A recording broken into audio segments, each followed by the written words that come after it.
பரிசுத்தாவை பற்றிய காரியம் என்ன? நாங்கள் இந்த காரணம் கூட போட்டிருக்கோம். பரிசுத்தாவை பற்றியது அடையாளம். பரிசுத்தாய் உனக்குள்ள வரும்போது உன் பழைய சுபாவத்தை என்ன பண்ணுமா? வெளியே தள்ளிட்டு கிறிஸ்துவின் சுபாவத்தை உனக்குள்ள கொண்டு வரும். அல்லேலூயா. அதுதான் பரிசுத்தாவி. அல்லேலூயா.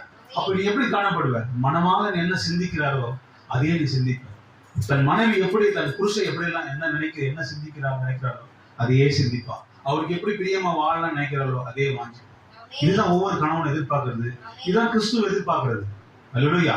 அவர் தன் சொத்தை எதிர்பார்க்கல நம்ம கிட்ட. அல்லேலூயா. நம்ம கிட்ட பணத்தை எதிர்பார்க்கல.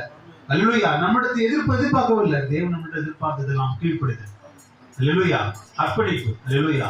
நம் தேவனுக்கு நம் வாழ்க்கையை பிரதிஷ்டை செய்யாத வரைக்கும் நம் தேவனுக்கு சரியா நிற்க முடியாது. அல்லேலூயா.